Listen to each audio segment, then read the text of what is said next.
کیا آپ جانتے ہیں کہ ہم جو کچھ سچ سمجھتے ہیں وہ دراصل ایک منظم بیانیہ ہوتا ہے؟ کیا آپ نے کبھی غور کیا کہ ہمارے خیالات، عقائد اور نظریات کیسے بنتے ہیں؟ یووال نوح ہراری کی کتاب نیکسس ہمیں یہی بتاتی ہے کہ معلومات ہمیشہ محض حقیقت کا عکس نہیں ہوتی، بلکہ یہ طاقت اور کنٹرول کا ایک ذریعہ بھی ہوتی ہے۔ اس کتاب میں ہراری ہمیں انسانی تاریخ میں معلومات کے نیٹ ورکس کی کہانی سناتے ہیں کہ کیسے کہانیاں، نظریات اور عقائد تشکیل دیے گئے اور کیسے وہ صدیوں تک لوگوں کے ذہنوں پر حکمرانی کرتے رہے۔ حصہ اول، ابتدائی انسان، کہانیاں اور طاقت۔ ہراری ہمیں لے جاتے ہیں ماضی کے تاریک دور میں، جب انسان چھوٹے چھوٹے قبائل میں رہتے تھے۔ اس وقت معلومات زبانی روایات کی شکل میں پھیلتی تھی۔ وہ ایک دلچسپ مثال دیتے ہیں، ایک افریقی قبیلے کی کہانی جہاں قبیلے کے بزرگ کہتے تھے کہ جنگل میں ایک دیو ہیکل مگرمچھ چھپا ہے جو ہر اس شخص کو کھا جاتا ہے جو قبیلے کے اصول توڑتا ہے۔ حقیقت میں مگرمچھ کا کوئی وجود نہیں تھا، مگر یہ کہانی اس قبیلے کو متحد رکھنے میں کامیاب رہی۔ لوگ اصولوں کی پابندی کرتے، بزرگوں کی بات مانتے، اور اس خوف نے انہیں ایک نظام میں باندھ کر رکھا۔ یہاں ہراری ہمیں بتاتے ہیں کہ معلومات ہمیشہ سچ پر مبنی نہیں ہوتی، بلکہ بعض اوقات یہ ایک مفید جھوٹ مرفوع بن جاتی ہے، ایسا جھوٹ جو لوگوں کو قابو میں رکھنے اور معاشرے کو مستحکم کرنے میں مدد دیتا ہے۔ حسادیر، مذاہب اور معلومات پر کنٹرول۔ پھر تحریر کی ایجاد ہوتی ہے، اور یہاں معلومات کا اصل کنٹرول شروع ہوتا ہے۔ ہراری ہمیں قدیم مصر کی مثال دیتے ہیں، جہاں تحریر صرف پادریوں اور بادشاہوں کے ہاتھ میں تھی۔ عام لوگ کچھ بھی نہیں لکھ سکتے تھے، نہ ہی وہ جانتے تھے کہ مقدس تحریروں میں کیا لکھا ہے۔ یہاں تک کہ جب بادشاہ مر جاتا تو پادری عوام سے کہتے کہ اس کی روح سورج دیوتا کے ساتھ شامل ہو گئی ہے۔ لوگ اس پر یقین کر لیتے کیونکہ معلومات تک ان کی رسائی نہیں تھی۔ وہی حقیقت مانی جاتی جو طاقتور لوگوں نے لکھ کر دی۔ یہ وہ موڑ تھا جہاں معلومات ایک ہتھیار بن گئی، طاقتور کے لیے ایک ڈھال اور عام لوگوں کے لیے ایک قید۔ حساسوم جدید دور، میڈیا اور پروپیگنڈا۔ وقت گزرتا ہے اور ہم 20ویں صدی میں آتے ہیں، جہاں معلومات ایک نئے طریقے سے قابو میں لی جانے لگتی ہے۔ ہراری ایک اور دلچسپ مثال دیتے ہیں، نازی جرمنی۔ ہٹلر کی حکومت نے ریڈیو، اخبارات اور فلموں کے ذریعے پروپیگنڈا پھیلایا۔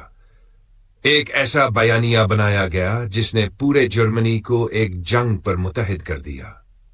ہراری بتاتے ہیں کہ ہٹلر نے میڈیا کو اپنے قابو میں لے لیا، اور ہر خبر، ہر تقریر، ہر فلم کو ایک مقصد کے تحت استعمال کیا، عوام کو جنگ کے لیے تیار کرنا اور انہیں یقین دلانا کہ وہ دنیا کی سب سے اعلیٰ نسل ہے۔ حصہ چہارم، ڈیجیٹل عہد اور معلوماتی جال۔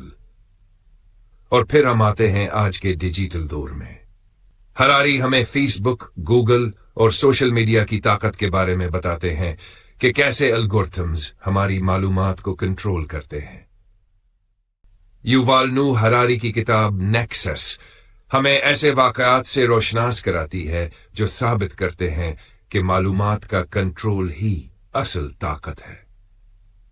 امریکی صدارتی انتخابات کی مثال لیجئے۔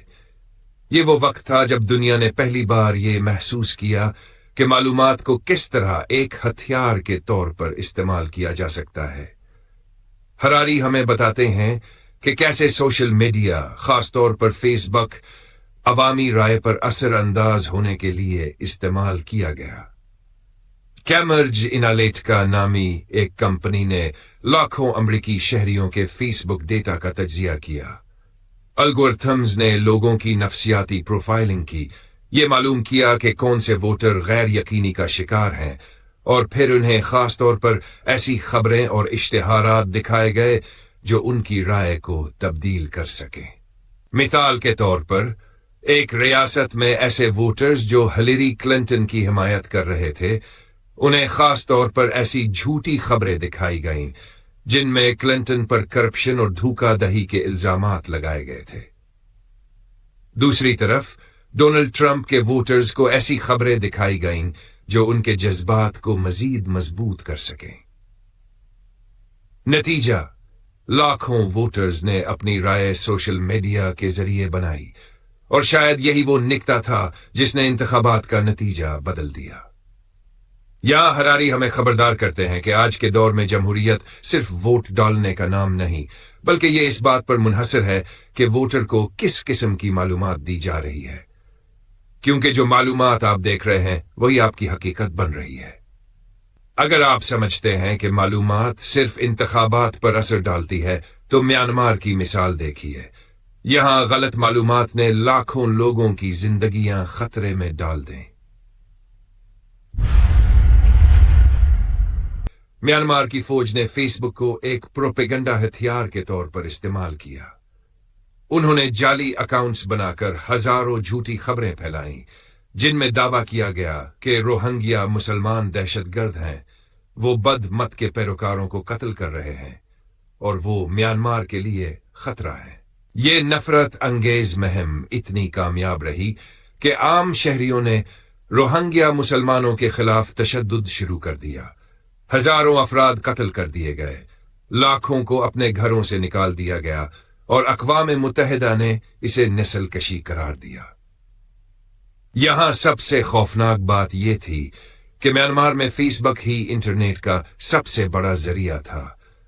لوگ اسے خبر کا واحد مستند ذریعہ سمجھتے تھے، اور جو کچھ فیس بک پر دکھایا گیا وہی ان کے لیے حقیقت بن گیا۔ ہراری ہمیں دکھاتے ہیں کہ کیسے آج کی دنیا میں جنگیں صرف میدان جنگ میں نہیں بلکہ اسکرینوں پر لڑی جا رہی ہیں۔ جو معلومات پر قابض ہوتا ہے وہی اصل طاقت رکھتا ہے، چاہے وہ انتخابات میں ہو یا نسل کشی میں۔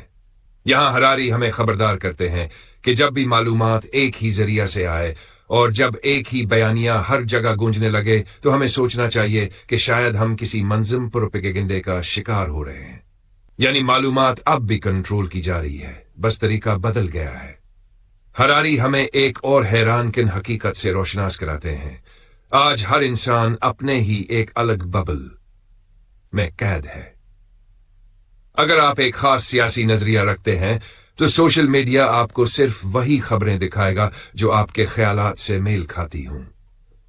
اس طرح ہم سب الگ الگ حقائق میں جینے لگتے ہیں اور ایک ہی سچائی پر متفق نہیں ہو پاتے۔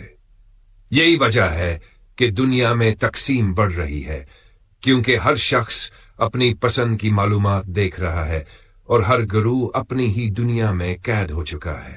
نتیجہ، کیا ہراری کی کتاب نیکسس ہمیں ایک بہت بڑا سبق دیتی ہے، یہ کہ معلومات ہمیشہ سچائی کا عکس نہیں ہوتی، بلکہ اکثر یہ طاقت کے حصول اور اسے برقرار رکھنے کا ذریعہ ہوتی ہے۔ چاہے وہ قدیم مصر کے پادری ہوں، نازی جرمنی کے پروپیگنڈا ماسٹرز یا آج کی ڈیجیٹل سلطنت کے الگورتھمز، معلومات ہمیشہ کسی نہ کسی طاقتور کے کنٹرول میں رہی ہے۔ تو سوال یہ ہے کہ کیا ہم واقعی آزاد ہیں؟